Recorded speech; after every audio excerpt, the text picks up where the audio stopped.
ये शो शुरू होने वाला था जैन में, बट डिले होते होते अभी फाइनली इट स्टार्टेड एंड अभी जून 9 को it's going to be on air. Character के बारे में बात करें तो किस तरीके का कैरेक्टर होने वाला है? कैरेक्टर तो बहुत पॉजिटिव है। ये थोड़ा different show in terms of show में every character has a back story and most of the characters are negative और ग्रे। राइट। तो हीरो और हीरोइन के अलावा I think this is the only character जो मुझे बोला गया है, ब्रीफ दिया था जो यही एक out and out positive character है। जैसे कि हमने आपको देखा है इतने सारे शो में आपने काम किया है, कसौटी ज़िंदगी, ससुराल गेंदा फूल एंड ऑल, बट मैं आपसे जानना चाहूँगी उस टाइम पे अगर हम जाए, अगर उस टाइम पे डिजिटल या सोशल मीडिया जैसे चीज़ें रहती तो शायद आज जो एक लेवल बैकग्राउंड का बढ़ता, जिस तरीके से हमने काम किया आपने, तो क्या आप इस पे क्या कुछ कहना चाहेंगी? ऑफ कोर्स मैं वही चीज़ जब कंपेयर करती हूँ तो मुझे लगता है कि हाँ उस टाइम पे सोशल मीडिया नहीं था और इतना ज़्यादा एक्सपोजर नहीं था right. In terms of publicity, visibility and all of that. But ठीक है, उस टाइम अपना एक फ्लेवर था। उस टाइम पे इतना ओपन नहीं था एक्टरों की लाइफ के हम सुबह उठ के क्या कर रहे हैं और दोपहर को क्या कर रहे हैं, ये ऑडियंस के लिए हमेशा एक मिस्ट्री और एक इनक्विजिटिवनेस रहता था for the fans and viewers. But तब का अलग एक फ्लेवर था, अब का अलग है। बट येस डेफिनेटली तब वो होता तो विजिबिलिटी और एक्सपोजर बहुत अच्छा होता, वो मैं मिस करती हूँ। बट मैम मैं आपसे जानना चाहूँगी इस टाइम पे जिस तरीके से इन 2-3 सालों में हुआ है टेलीविज़न, हर एक चैनल पे हर एक दिन नया शो लॉन्च हो रहा है, कहीं ना कहीं कोई ना कोई हर एक शो टीआरपी में रेस में लगी हुई है। बट मैं आपसे जानना चाहूँगी इस टाइम पे एज अ एक्टर कितना चैलेंजिंग होता है उस कैरेक्टर को पाना, जब हम ऑडिशन देते हैं और उस रोल के लिए 10 और लाइन में लगे रहते हैं। तो ये प्रोसेस तो तब भी था। हाँ, But- आप ये बोल सकते हो कि उस टाइम पे कंपटीशन था, कंपटीशन तो हमेशा होता है। बट हाँ इतना ज़्यादा कॉमन नहीं था एक्टिंग प्रोफेशन। अभी बहुत ज़्यादा हो गया है बिकॉज प्लेटफॉर्म्स बहुत ज़्यादा बढ़ गए हैं। अभी इंस्टाग्राम के जो रील्स बनाते हैं, जो टिकटॉकर्स हैं, वो भी एक्टिंग के लिए वेंचर आउट करते हैं, उनको भी मौका मिलता है। तो अभी वो स्किल सेट पे ज़्यादा लोग ध्यान नहीं देते हैं इन टर्म्स ऑफ फेस कि कोई फॉर्मल ट्रेनिंग लेनी है या कुछ करना है, बस एक्टर बनना है और मिल गया, दिखते अच्छे हैं तो हम सीख जाएंगे, ये भी अच्छा एटीट्यूड है। बट हाँ कंपटीशन तो तब भी था, कंपटीशन अब भी है। और मैं ये बिलीव करती हूँ कि आपको जो मिलना होता है, जो आपके लिए बना होता है, वो आपको मिलता है। कंपटीशन से आई थिंक आप बेटर ही होते हो। राइट। बट कहीं ना कहीं ऐसे मैंने बहुत बार जब भी इंटरव्यू ली है एज अ टेलीविज़न एक्टर का, उनका कहीं ना कहीं ये कहना रहता है कि जब हम किसी रोल या कैरेक्टर के लिए सिलेक्ट किए जाते हैं, जब बंच ऑफ अमाउंट हमारा रखा जाता है कि नहीं आप उतना दे रहे हो तो थोड़ा हमारा भी सुन के आप इतना दे दो, बट अगर कोई और एक्टर उस कैरेक्टर के लिए आपसे 20% कम ले रहा है तो उसे वो रोल दे दिया जा रहा है जस्ट बिकॉज कि वो पैसे कम ले रहे हैं। तो ऐसे भी होते हैं इंडस्ट्री में, आपने फेस किया है अब तक आफ्टर मदर या मैंने जो चीज़ विजिबली फेस किया है डिफरेंस, वो है पोस्ट कोविड।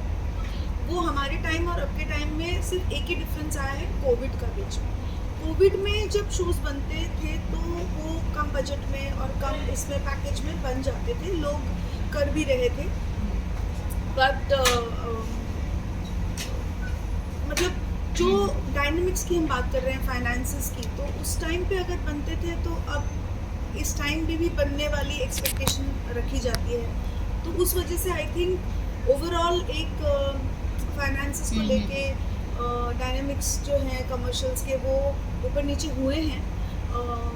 और या वो बात भी है दैट जैसे अगर मेरे रोल के लिए 4 और लोग हैं एंड वो थोड़े कम बजट में आते हैं या कुछ, तो उनको प्रेफर किया जाता है। बट देन वही वाली बात है दैट आपके मेकर्स को आप पे बिलीव होना चाहिए, what are you going to bring on the table. अगर वो उनको लगता है कि नहीं ये रोल भी कर सकता है। तो फिर वो कॉम्प्रोमाइज़ अगर वो लेने को तैयार हैं तो ग्रेट, नहीं तो फिर वो दिखता है कि मतलब someone else could have done a better job. वाह! ओटीटी को किस तरीके से देखती हैं? किस तरीके का कैरेक्टर करना पसंद करेंगी अगर ओटीटी प्लेटफ़ॉर्म का अपॉर्च्युनिटी आपको मिलता है? मैं एज़ एन एक्टर ना बहुत एक्सपेरिमेंट करना पसंद करती हूँ, चाहे वो ओटीटी में हो, टेलीविज़न में हो, फ़िल्म्स में हो, एड्स में हो। तो बिकॉज़ डाइवर्स रोल्स हर एक्टर को करने में मज़ा आता है। तो ओटीटी करना पसंद करूँगी। अब ओटीटी में अच्छे रोल्स करना पसंद करूँगी। अच्छे रोल्स में चाहे वो लेंथ वाइज कम हो लेकिन कॉन्ट्रीब्यूटिव हो, तो ऐसे रोल्स करना पसंद करूँगी। But OTT definitely is there on my mind because I think to a certain level relatability है ओटीटी के कंटेंट में आज के तारीख में than television, but I love television.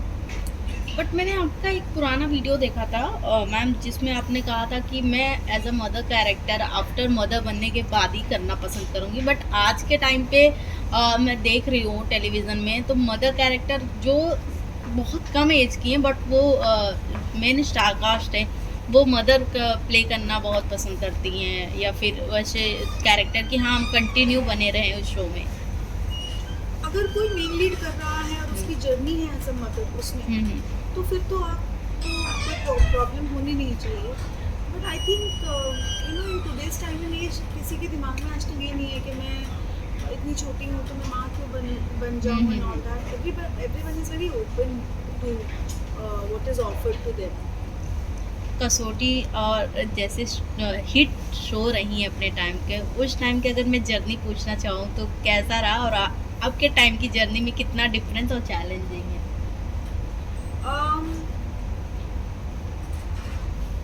उस टाइम में ये था कि एक्टर्स बहुत ज़्यादा फैमिली लाइक हो जाते थे बिकॉज बहुत ज़्यादा बैगेज के साथ लोग नहीं आते थे, you know?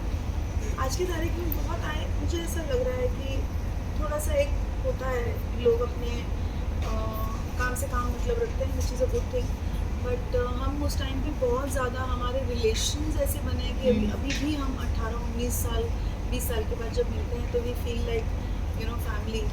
और मतलब बॉन्डिंग की बात करूँ एक्टरों के बीच में, ससुराल गेंदा फूल का तो ऐसा है कि हमारा एक ग्रुप है 15-16 साल से, हम साल में एक बार एनुअली हम मिलते हैं एवरी ईयर।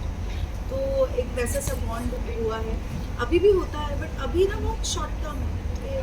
शो ख़त्म हो गया देन लोग इतने बिजी हो गए हैं कि मतलब मैं खुद ही टच में नहीं रहती हूँ, मैं दूसरों की क्या बात करूँ। But life is become very busy, तो रिलेशन मेंटेन करना कभी रियलिटी शो भी करना चाहा, जैसे लाइक बिग बॉस? तो अपॉर्चुनिटी आएगी तो आप डेफिनेटली बिग बॉस करना पसंद करेंगी खतरों? बिल्कुल करना पसंद करूँगी। वाह! I am open to everything. Everything yes, bold सिंग भी कि उसमें थोड़ा I am an actor. Okay. If I am offered something that is a part of that character, I wouldn't view it as bold or conventional or this or that, because then I am creating boxes in my own head. So as an actor, if it is required, I go to that extent, you know, because I want to make people believe of what I am playing. सो मैं ये नहीं करूँगी, मैं वो नहीं करूँगी, करने वाला माइंडसेट एक्टर का जनरली होता नहीं है। तो जो होता है वो तमिल फिल्में भी की हैं मैम आपने, राइट? तेलुगु। अब मैं आपसे जानना चाहूँगी, ये अब तक की जो जर्नी रही इंडस्ट्री का, कितना उतार चढ़ाव और कितना चैलेंजिंग रहा आपके लिए? देखो एज एन एक्टर तो उतार चढ़ाव होता ही है, ऐसा कोई गारंटी नहीं है किसी भी ह्यूमन बीइंग के साथ। कोई it doesn't come with a guarantee card, you know, whether you are in a corporate कोई भी फील्ड में आप तो एक्टरों का भी उतार चढ़ाव रहा है। I mean sometimes, but I had made this mindset from the time I decided कि मुझे एक्टिंग करनी है, कि मैं आर्टिस्ट हूँ, मैं 9 to 5 नहीं कर रही हूँ, it's not a job for me. Sometimes I will get a project which will require me to work continuously 24/7, 30 days a month. Sometimes it will be only 10 days, sometimes it will be, so this kind of graph is going to be there as an actor. So जब आप उस चीज़ को accept कर लेते हो तो आपके लिए वो जर्नी इजी हो जाती है और फन हो जाती है। तो उतार चढ़ाव तो बहुत रहा है। कभी आपको काम बहुत ज़्यादा आ जाता है कि आपको कोई भी काम छोड़ने का मन नहीं करता है, तो आपको कोई छोड़ना पड़ता है। कभी आप बोलते हो कि यार कोई काम ही नहीं आ रहा है, अच्छा मैं वेट कर रही हूँ, तो वेटिंग पीरियड बहुत लंबा हो जाता है कभी कभी एक्टरों के लिए। तो ये उतार चढ़ाव इट्स अ रोलर कोस्टर तो रहता ही। I don't know of any actor जिसने कहा है कि मेरी लाइफ की जर्नी डे 1 से लेके अब तक बिल्कुल एकदम स्टेबल रही है, ऐसा तो नहीं हुआ। वाह। सो लास्टली ये जानना चाहूँगी, क्या कुछ कहना चाहेंगी नयनतारा के बाद अपकमिंग प्रोजेक्ट क्या हैं जो बहुत जल्द हमें देखने को मिले? अभी तो फिलहाल अपकमिंग नयनतारा ही है, बिकॉज अभी वो 9 जून को रिलीज पे है। That is only upcoming show, but I am also open to doing ads and all that. अभी पीछे मैंने एक ऐड किया, तो मुझे ना, मैं चाहती हूँ मैं हर प्लेटफॉर्म पर दिखाऊँ। वाह। मुझे अच्छा लगता है, I am workaholic, I love working. आज पर्यावरण डे भी है, उसके ऊपर कुछ बताना चाहें आप? पर्यावरण बेस्ड एनवायरनमेंट, या क्या बोलना चाहूँगी मैं, मतलब जब से माँ बनी हूँ तब से मैं और ज़्यादा कॉन्शियस और अवेयर हो गई हूँ इन टर्म्स ऑफ कि मेरे जाने के बाद what am I leaving behind for my child and the generation behind. तो ज़्यादा कॉन्शियस हो गई हूँ, पहले इतना नहीं था, but considering the global warming, बिन मौसम बरसात और बिन मौसम हीट, उन सबको देखते हुए ऐसा लगता है कि हमें थोड़ा सा कॉन्शियस रहना ज़रूरी है। Just take care of the planet, थोड़ा थोड़ा कंट्रीब्यूट करें, चाहे वो पानी बचाना हो या प्लास्टिक रीयूज़ ना करना हो, तो ऐसा करो और अपने प्लानट से प्यार करो एंड लव विंस। वाह, thank you so much ma'am.